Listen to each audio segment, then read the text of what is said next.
The Erica Kirk Show. Anyone looking westward, in Phoenix, would have seen that Turning Point USA just held its first annual convention since Charlie's murder. Ladies and gentlemen, welcome to the Erica Kirk Show. Here we continue Charlie's legacy, hosting the biggest names from Conservative Inc., while inviting young influencers to come inside and snap a few selfies. Prizes will be given in the form of endorsements, and cash so cold it could only have come from Erica's own heart. Since many have already given a review, I might as well draft one of my own. It won't be too positive. Anyone familiar knows I only say nice things about ideas, arguments, trees, and candidates who don't run on the two-party ticket.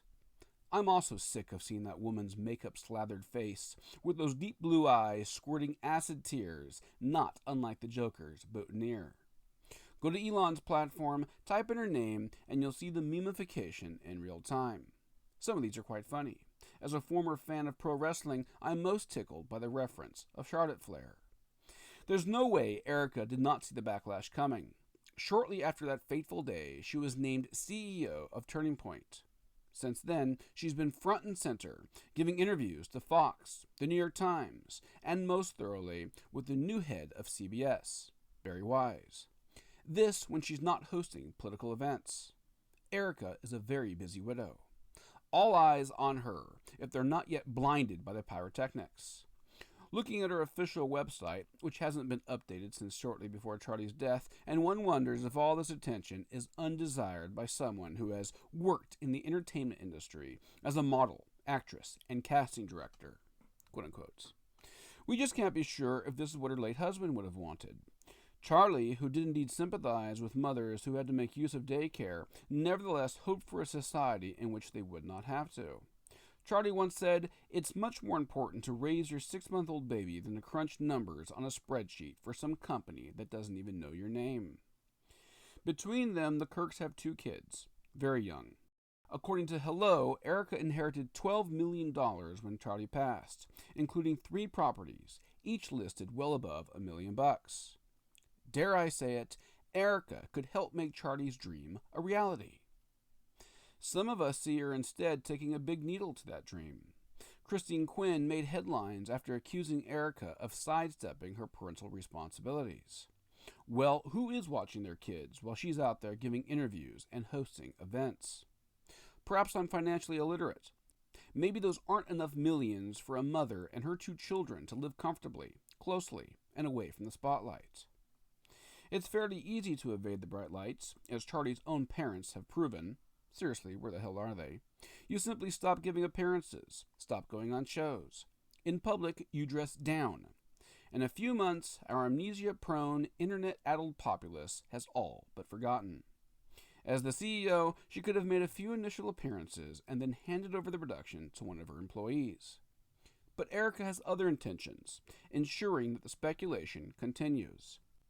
As for who gets the babysitter duties, it could be that the kids are waiting in the green room while their mom is out strutting in front of the cameras. So long as she manages to hold on to Charlie's last book, others will continue to provide excuses. I've never seen a woman so unjustly pilloried, etc. It remains unsettling for those who see a conflict between Charlie's tradcon ethic and the spectacle we see whenever we turn on the Erica Kirk Show. If there's any hypocrisy to be found, she's the one responsible for it. In several of these interviews, she's criticized our screen-addicted culture, whereby a mother goes into her Pilates class only after handing her kids a rabbit-finding device. Pray no pictures ever emerged of the Kirk kids backstage staring into one of these devices. Assuming they inherited the high intelligence of their father, in a few short years they could see what everyone is saying about their mom, and understand it. Erika's behavior should not surprise anyone. She's a human being, like the rest of us. As such, she's corruptible and given to certain pressures. Riches rarely provide total fulfillment. And while that won't surprise any psychologist, the tradcons will be surprised to learn that parenthood often fails to do so either. Maybe Erika, who undoubtedly sought stardom, felt trapped inside those mansions. I remember someone claiming, maybe it was Erika herself, that whenever Charlie traveled, he usually brought along the family, because he didn't like to be away from them. Could be.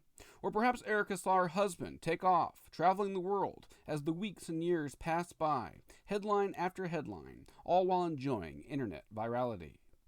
Did the words, "I want that for me too," ever enter Erica's head? People have been corrupted by much less. Since they both believe in a literal heaven, we can't help but wonder if old Charlie is looking down from above, watching as his widow pores over the spreadsheets, with the kids entertained by screens, or some Mexican babysitter who evaded Trump's deportations. We can only imagine Charlie muttering to himself, "That bitch," as he sets up a golden tent, getting ready to argue with residents of the afterlife. "What do you think of conservative values now, Charlie?" asks one. After some consideration, Charlie begins to answer. At least Turning Point knows her name.